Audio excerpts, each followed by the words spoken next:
This is the 50,000-watt powerhouse talk station, serving all of Arizona and beyond. 1100 KFNX, Cave Creek, Phoenix, Renaissance Radio, a division of North American Broadcasting Company.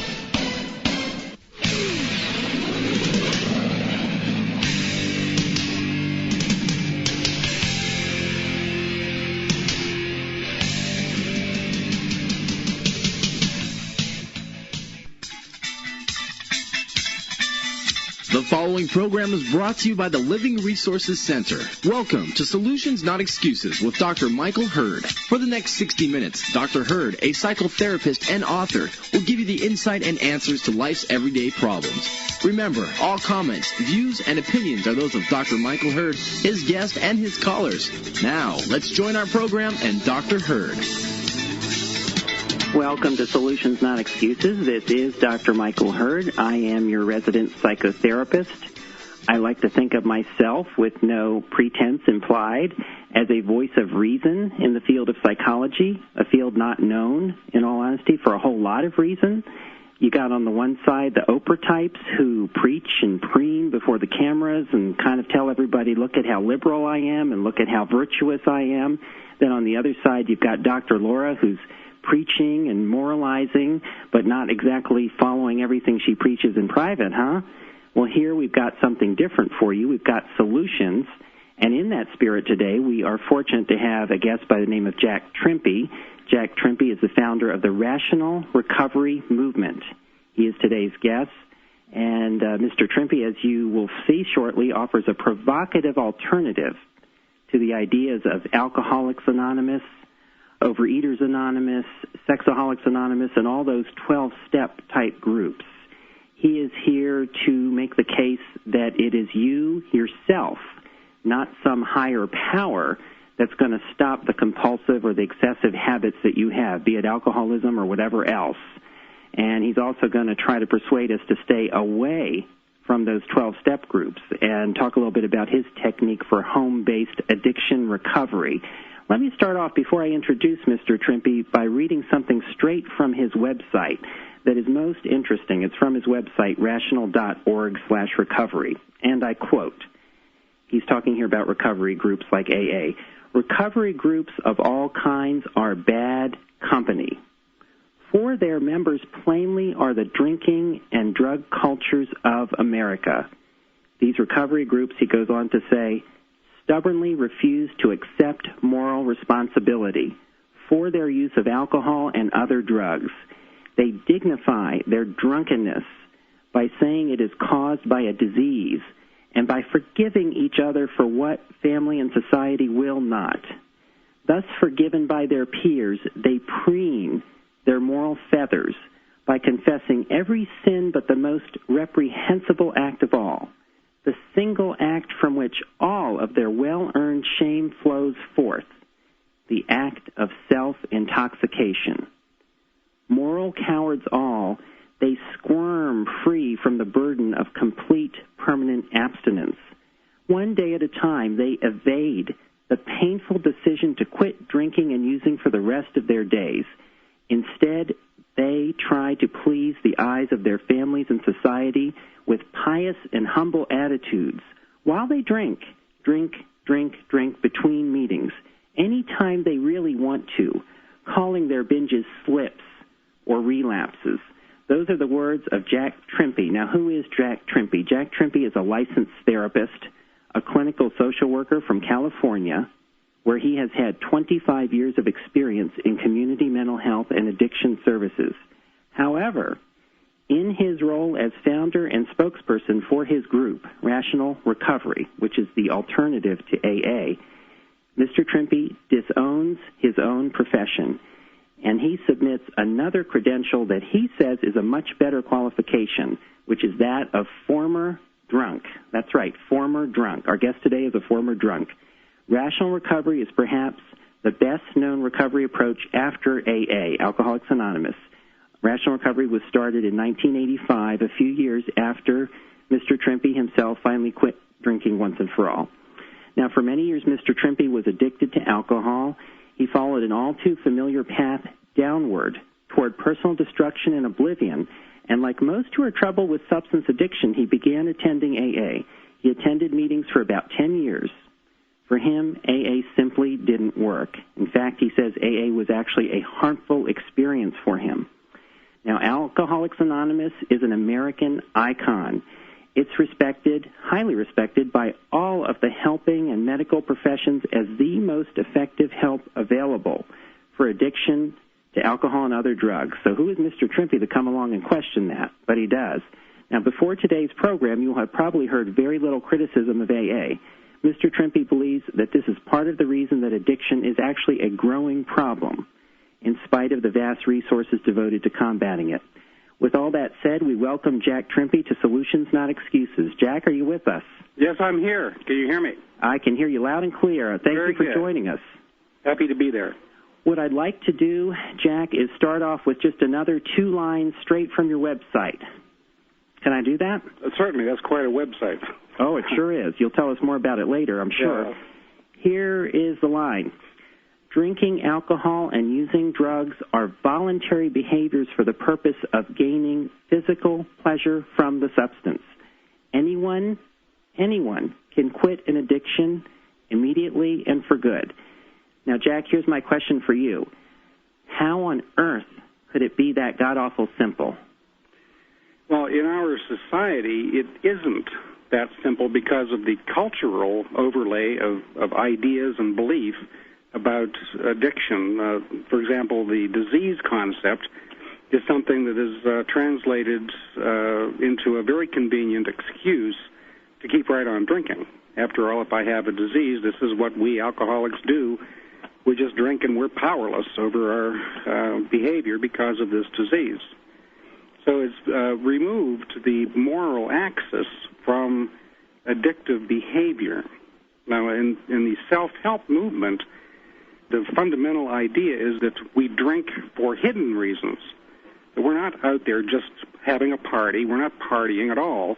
We're coping with life's problems because we were traumatized or impoverished as children, and we have stress, and we can't relax, and social anxieties, and a whole menagerie of other lame excuses for getting drunk. And I think one of the biggest problems is that the professional community is willing to listen to this kind of nonsense and, in fact, sanctify it by calling it, if not a medical disease, then a psychological disease, and start treating it as if drinking is a symptom of problems. Okay. So we know that drinking causes problems, and that it's a self-indulgence, that people can make a decision to summarily quit any time they get around to it. Rational recovery helps people to very quickly get around to that decision. All right. Now, are you saying that alcoholism or any other kind of addiction is a choice? It's just as simple as it looks through the eyes of a child. It's just that simple. And the child might ask, why does Grandpa drink that stuff that smells bad? And the explanation is obvious. Well, Grandpa drinks because it makes him feel good from head to toe. That's why he does that. And he smokes cigars that make him feel good from head to toe. The cigars stink, the booze stinks, but he does these things to feel good from head to toe. So this is the pleasure principle, that the driving force of any addiction is the pleasure that's derived from whatever's done, whether it's drinking or drugging or whatever. Now, rational recovery is not a prohibitionist. We don't prohibit anyone from doing what they want to do. What we're saying, though, is that when you get to a point where you can see the writing on the wall and where you can see where you're headed and you don't want to go there, then it's very easy to get off the bus and quit that addiction and then stick to that decision effortlessly for the rest of your life. Now, do you recommend abstinence all the time, or do you think moderation is sometimes acceptable? Moderation is a red-hot issue right now. There's a moderation management group. Have you heard of that? Oh, yes. We're going to get them on in a few weeks, in fact. Well, some things have changed. There's a breaking story right now that the founder of Moderation Management, Audrey Kishline, has been involved in a fatal automobile accident, and her blood alcohol was 0.26, about 3 times the legal limit. Oh, for heaven's sakes. And, yes, this is a tragic thing. I'm acquainted with Audrey. We've commiserated between our organizations for a number of years. I've never endorsed her view that problem drinkers should moderate. But, she has her privilege to express her points of view. But the idea that a person who's already established a pattern of excessive drinking leading to harm of yourself and other people, when it gets to that point, we wonder why a person would not then conclude that it's morally wrong to continue in that. That it's just simply wrong. We raise the question. We introduce the moral axis, you might say, to the whole thing. In America, the moral axis has been removed. It's been ripped out of the public consciousness, and everyone seems to think that people are drinking for hidden reasons. It's in my genes. My grandfather was an alcoholic. I was raped as a child. I was this or that. All these reasons that people give for getting drunk. Okay, well, now I know you say in your literature that quitting a substance addiction is much easier than it appears to be or is made out to be, right? Absolutely. When you're looking at the world through the eyes of addiction, it looks like the substance is the basic ingredient, the predicate of life. This is what life depends upon to get any enjoyment or any pleasure. How do you celebrate life? How do you have fun? I would feel so bad I would be yearning. In fact, in AA, they call this perception dry drunk. They don't quite see it in such clear terms as we do, but it's simply the way that life looks to a person who's dependent on alcohol.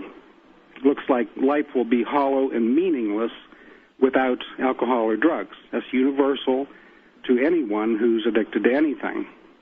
So, unfortunately, in AA, they say that if you just quit and don't drink and don't accept AA as your personal savior, then you'll become a dry drunk, a person who will be yearning to drink and white-knuckling, and you'll become irritable and depressed and miserable. And if you don't destroy yourself, you'll be miserable the rest of your life. And this is just absolutely absurd that the addictive voice that we speak about so much is exactly what we hear from the official point of view of Alcoholics Anonymous. Yeah, what is the addictive voice that you talk about? What is that? Sounds kind of abstract, but what does that mean? People who are addicted to alcohol or drugs have a physical desire. Is a desire, not a craving, but a desire for the pleasure. I want to feel that again. It's deep within. When people get drunk repeatedly, they cross a line where the body finally accepts alcohol as it does oxygen or sex or food. It's necessary for as a condition of life at the biological level. If you can think of a biological script, that's essentially what's going on. The body makes an error and says this is necessary. Okay, and we call that desire the beast, because it's the animal side, it's the physical animal side of human nature, and the beast can talk in our heads, and we call that talk that supports the use of alcohol or drugs, the addictive voice. Okay, Jack Trimpey, hold that thought. We've got to take a quick break, but we'll be right back. We're going to talk more about the beast of alcoholism. Stay tuned. Dr. Michael Hurd will be right back after this short break.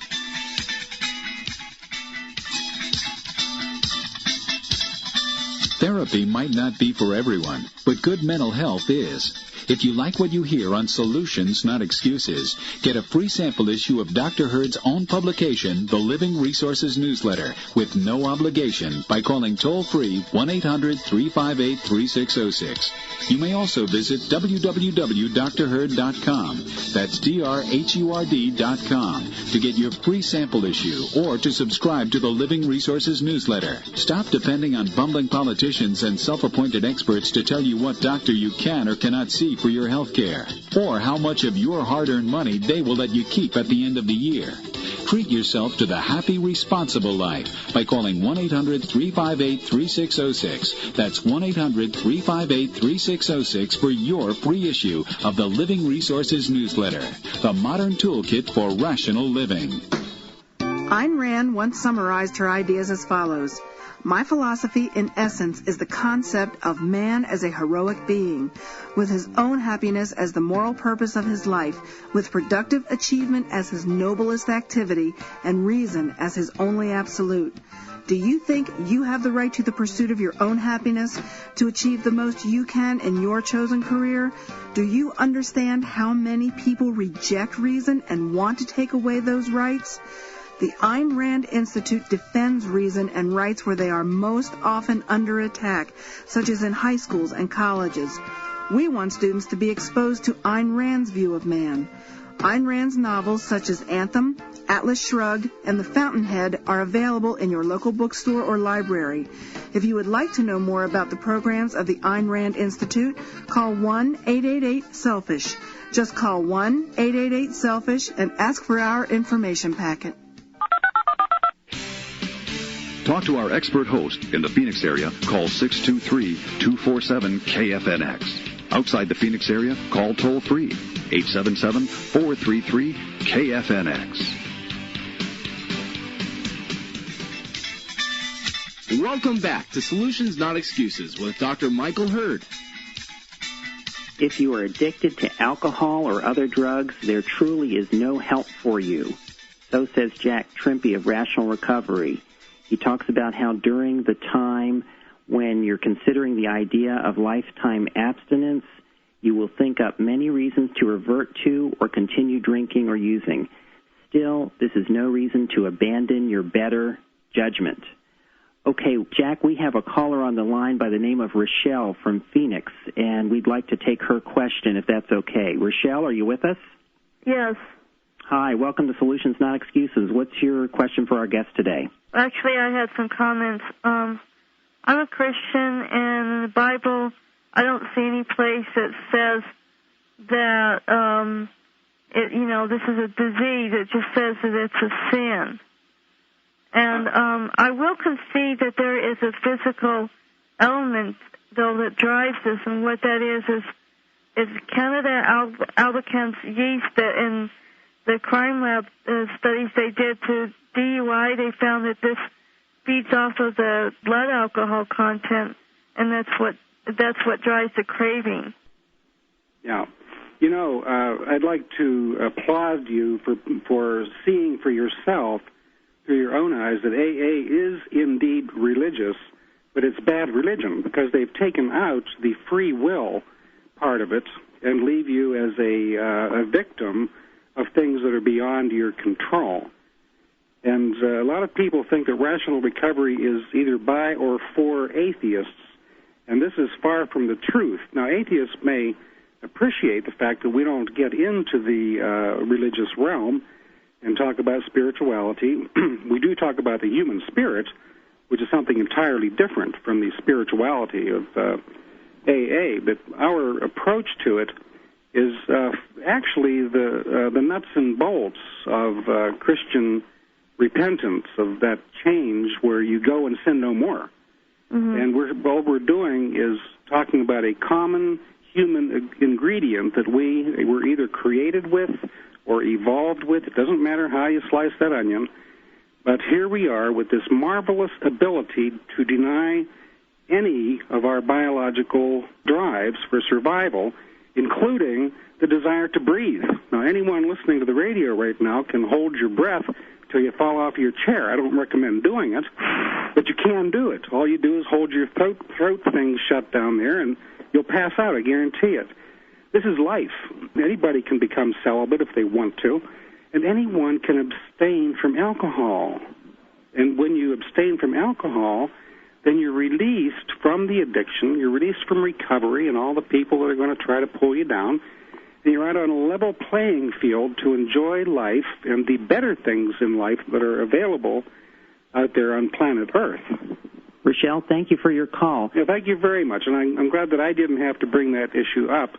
It's a very sensitive issue. We are in no way atheistic, and on the other hand, we do not enter the religious realm either, and we insist that people can make reasoned judgments about their own salvation or their religious preferences only in a sober state. You can't, when you're in the grip of an addiction, you cannot make sane or rational decisions about what church organization, religious organization you want to affiliate with. This is a very sophisticated judgment. Now, tell us more, Jack, about salvation are not to be undertaken in a drunken stupor, which is what's going on in AA across the country. Tell us more, Jack, about this concept you have of not abandoning your better judgment. For example, do you see this as an indication that the addict especially needs to put an emphasis in his life on the use of reason and rationality rather than just going on his whims or his emotions or his urges? Yes, we're called rational recovery, having to do with the conscious mind of thinking. Okay. And this is the addiction treatment and recovery groups are essentially anti-intellectual. And they say there's nobody too dumb to understand it, because a lot of people are too smart to understand it. And it's kind of a lot of sloganeering that discourages people from thinking. Your best thinking got you here, now knock it off. Right, exactly. Jack, we got to take another quick break. When we come back, I want to go over a couple of email questions that have come in here. Most of my listeners know Dr. Hurd at drhurd.com is the way to contact us live on the air by email if you can't call in. I also want to ask you more about the role of family and loved ones in all of this with alcoholism. Yeah. So stay tuned. We'll be right back with more of Jack Trimpey and Solutions, Not Excuses, and Rational Recovery. We'll be right back. Dr. Michael Hurd will be right back after this short break. Are you tired of meddling politicians and self-appointed intellectuals who want to tell you what to do with your business, your health care, and your money? Take the first big step toward independence by subscribing now to the Living Resources newsletter, written by your host, Dr. Michael Hurd, and mailed to you 6 times a year. Get a free sample issue by calling 1-800-358-3606. That's 1-800-358-3606, toll-free. You can also order your free issue or subscribe online at www.drhurd.com. That's drhurd.com. Look closely at the people who tell you to sacrifice. Most often, they're the ones with their hands out waiting to collect. Learn to recognize the contradictions by calling 1-800-358-3606 now for your free introductory issue of the Living Resources newsletter. That's 1-800-358-3606 for the Living Resources newsletter, the modern toolkit for rational living. Did you know that by the end of the year 2000, there will be over 1 billion computers connected to the Internet? The amount of business that will be done online is staggering. And even more amazingly, all retailers will be equal. Ma and Pa's Gifts can compete nose-to-nose with Walmart. And the only difference that the consumer sees between the two is the web page. If you want to take advantage of the unlimited potential of e-business, then you need Unimatrix International. From hardware to software, from creative graphics design to full-size networks, from single home pages to complete online stores, Unimatrix International will help bring your business right up to the leading edge. Make sure you win your share of those 1 billion computer users by contacting Unimatrix International, toll-free at 1-800-434-0038. That's 1-800-434-0038. It's time to open your business to the whole world. You're listening to Arizona's Talk Alternative, offering the most unique programming. 1100 KFNX, Renaissance Radio. Welcome back to Solutions, Not Excuses with Dr. Michael Hurd. We are continuing our discussion here about rational recovery, alcohol addiction, addictions in general. Our guest, Jack Trimpey, I'm sure is very well acquainted with this whole idea of codependence and enabling, which has to do with the role or the alleged role of spouses and other family members and loved ones in the problem of alcohol abuse or other substance abuse. An interesting line here from the Rational Recovery website says to the family member or loved one as follows: you are not an enabler even if you pour the drinks for your loved one. Wow, now that's controversial. You cannot enable what someone is going to do anyhow. Now, Jack, this flies completely 180 degrees in the face of all of the codependence literature and everything, not just from 12 Steps, but the whole mental health profession right now. So how do you defend that statement? Well, by talking to any drunk, and he'll tell you, I'm going to drink. Okay. And they often say, I don't want to drink, but I'm going to anyhow. Addicted people are profoundly ambivalent. On one hand, they want to quit because they see very clearly the harm that they're doing. They are not in denial. That's a total fiction that addicted people are in denial. They know what they're doing. They know why they're doing it. And then they behave as if they are not responsible, and they want to shift the responsibility for that drinking onto anything, just anything. It could be a disease. It could be a spouse. It could be the color of the sky. Anything is good enough to shift the responsibility away from themselves. And the fact that they're doing it as a self-indulgence, this is a very serious failing of the professional community.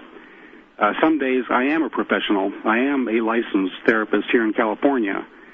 And when I speak this way, I am a professional, and I'm telling my colleagues to knock it off, that there is no such thing as codependency until 12-step therapy became a lucrative enterprise funded by the various federal and state bureaucracies.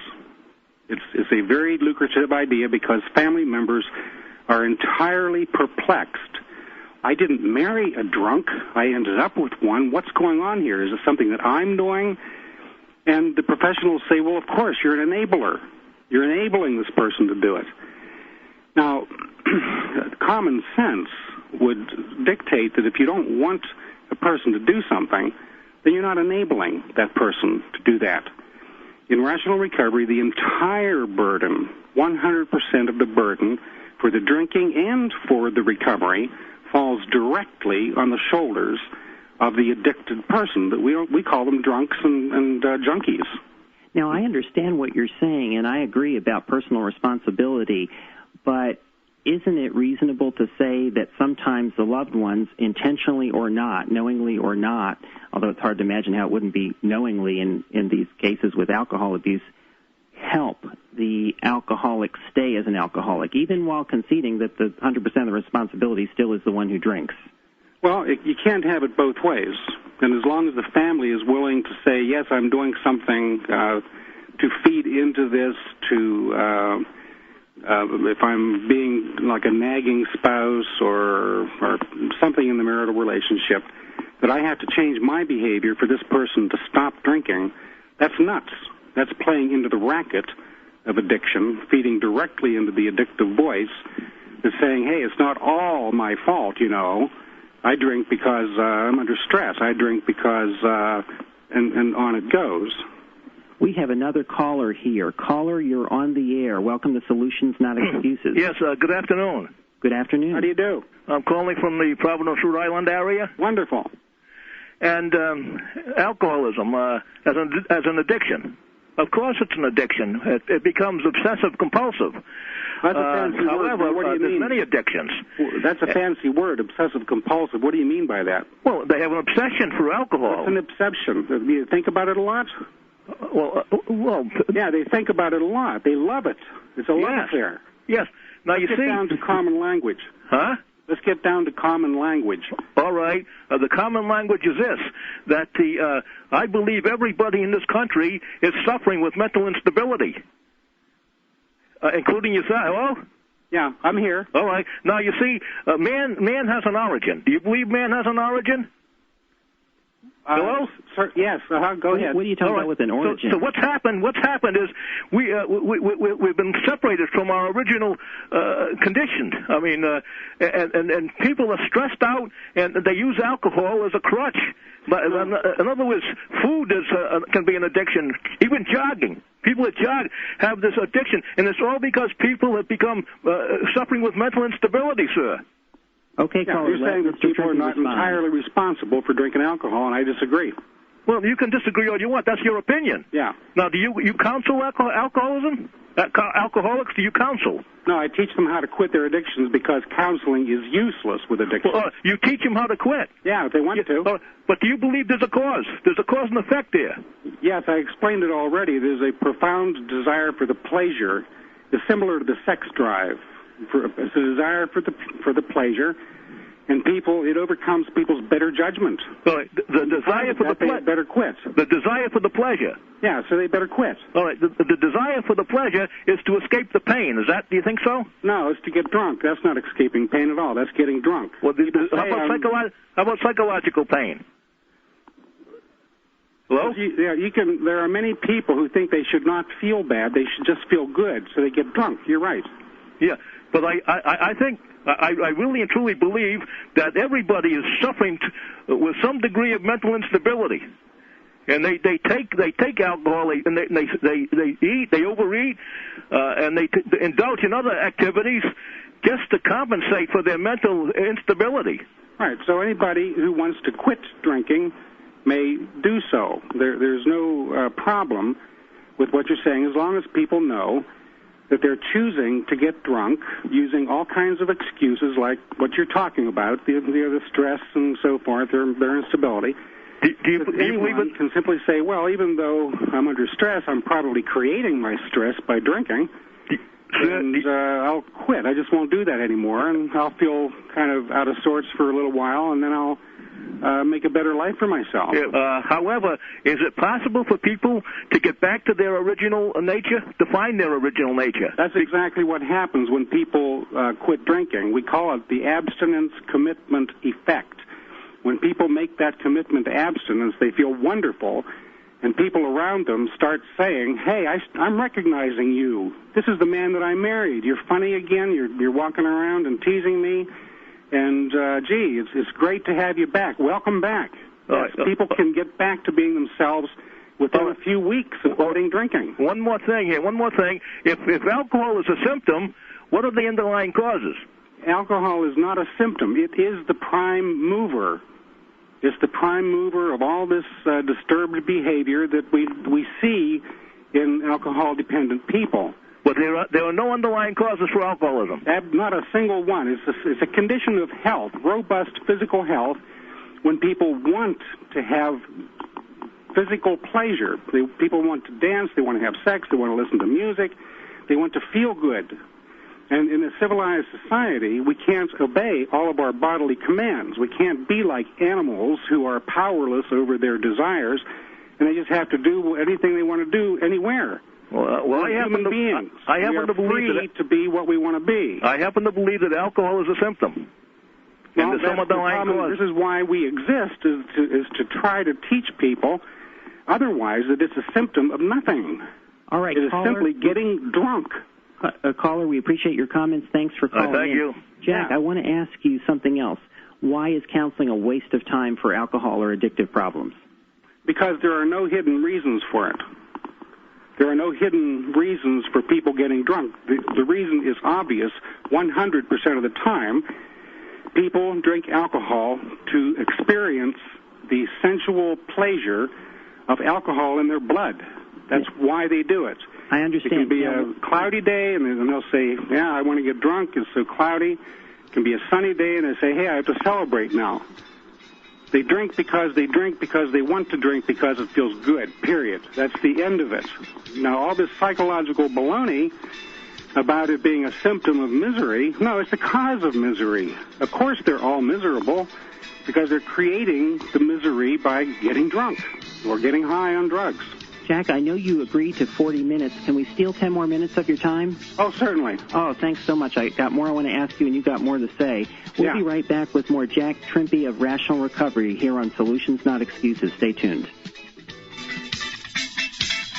Dr. Michael Hurd will be right back after this short break.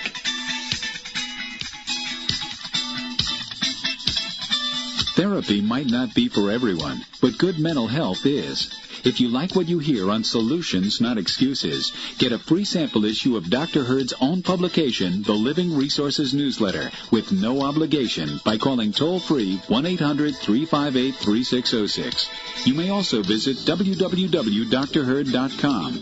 That's drhurd.com to get your free sample issue or to subscribe to the Living Resources Newsletter. Stop depending on bumbling politicians and self-appointed experts to tell you what doctor you can or cannot see for your health care, or how much of your hard-earned money they will let you keep at the end of the year. Treat yourself to the happy, responsible life by calling 1-800-358-3606. That's 1-800-358-3606 for your free issue of the Living Resources Newsletter, the modern toolkit for rational living. Lots of people want to do your thinking for you. A lot of intellectuals and a lot of people in government think that the state should tell you how to run your business, or what your children should watch on television, or what doctor you must use for medical care. Some people say they know God's Word, and God tells them what you should think. Ayn Rand upheld the virtue of independence. She held that every individual must use his own mind to guide his own life. She held that the only thing you can rely on is your own ability to reason, and that you alone can and must make the decisions shaping your life. If you would like to learn more about Ayn Rand's philosophy, look for her books at your local bookstore or library. If you would like to learn more about the Ayn Rand Institute and its activities, call 1-888-SELFISH. Just call 1-888-SELFISH and ask for our brochure. Talk to our expert host in the Phoenix area. Call 623-247-KFNX. Outside the Phoenix area, call toll-free 877-433-KFNX. Welcome back to Solutions Not Excuses with Dr. Michael Hurd. Continuing our discussion here with Jack Trimpey about rational recovery. Jack, I want to ask you another question. Can a person actually be recovered, as in recovered? Because I know 12 steps people say absolutely not. You're recovering your whole life. We think this is one of the great, great tragedies, because people who are considering quitting drinking are then faced with an apparent decision between endless addiction and endless recovery. It's very depressing to look at your life falling apart from addiction, and then to look at what is being offered as the only alternative, which is endless socializing with people that you would not pick as your friends, I guarantee you. You might later, if that's the only people you hang out with. But to sit there and have this mind-numbing 12-step program projected onto you by the group is very depressing. So people often kill themselves because the prospects in their life now look totally unacceptable. Two equally intolerable alternatives. One is addiction and the other is 12-step recovery. And very often they just resign themselves to their addictions. I'd rather be drunk than do that. And they do. They stay drunk, thinking that the only alternative is a hollow experience in Alcoholics Anonymous. So we urge people, stay away from recovery groups. Take the burden on yourself. You have everything that you have inside of you to recover in a matter of days. It takes a very short time to defeat a major, long-standing addiction to alcohol or drugs. There's a hangover. We don't call it withdrawal syndrome here. We call it hangover because you've been borrowing all this pleasure. Now you got to pay it back. Exactly. It's the same with drugs. You take opiates for a year or two, and by golly, your body feels starved for opiates until its own natural juices start oozing back over time. So you have to pay back the mortgage of pleasure. And people who quit revert to being themselves. Even if they started when they were 12 or 13 years old, they can immediately update themselves, and they're mature. They're not 13 years old emotionally like the shrinks tell them. They're mature people who have seen the dark side of life, and if anything, they're more mature than a lot of people who haven't seen the suffering that addicted people and their families have. So, to get to your question, what about recovered? You can say that as soon as you utter and mean the word never. In AA, they say one day at a time for the rest of my life, and this desire nips at their heels for the rest of their lives, and they operate on the uncertainty principle. What we're doing is operating on the certainty principle, where what I say is the law in my life. This is the law. I do not drink because it's wrong for me to drink, not the next guy, but for me, and I will never drink again. That's that. Now I am recovered, completely done. I don't care what any shrink tells me, any doctor tells me, or anybody. There's no such thing as an alcoholic unless you're a member of AA calling yourself one. That's the bottom line of it. Yeah, now I'm a shrink, and I believe what you're saying. I don't agree with what the establishment is saying. So at least you can count me in on your side of things.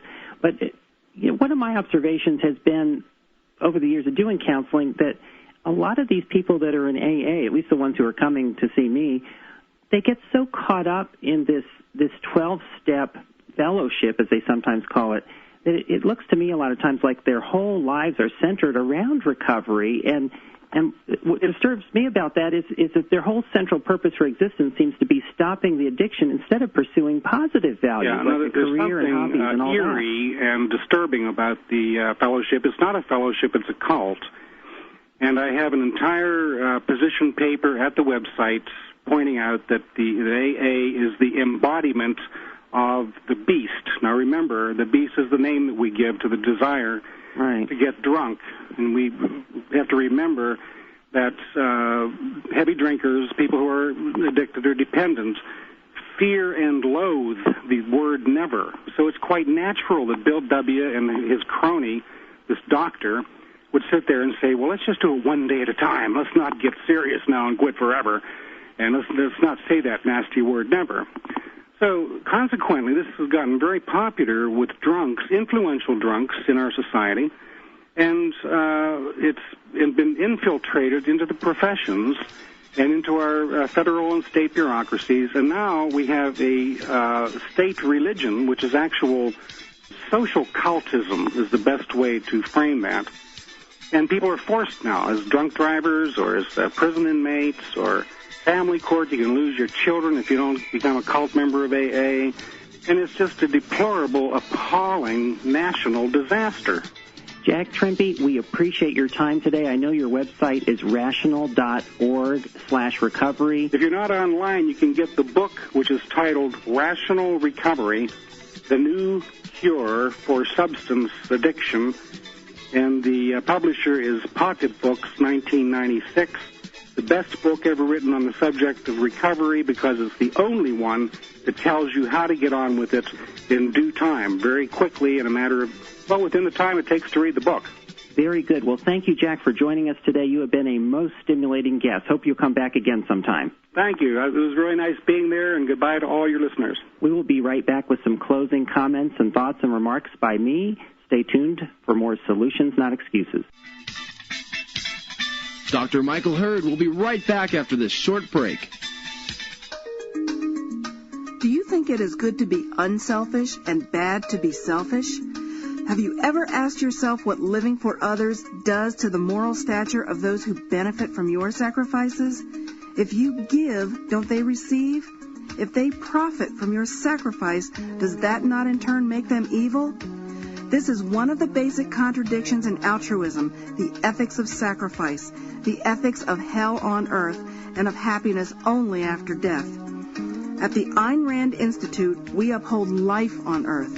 We believe that the free individual pursuing his own happiness by his own mind without sacrificing himself to others, nor others to himself, is the essence of morality. To learn more about this approach, read the books of Ayn Rand available at your local bookstore or library, or call 1-888-SELFISH and ask for our brochure. That's 1-888-SELFISH. You're listening to Arizona's Talk Alternative, offering the most unique programming. 1100 KFNX, Renaissance Radio. Welcome back to Solutions, Not Excuses with Dr. Michael Hurd.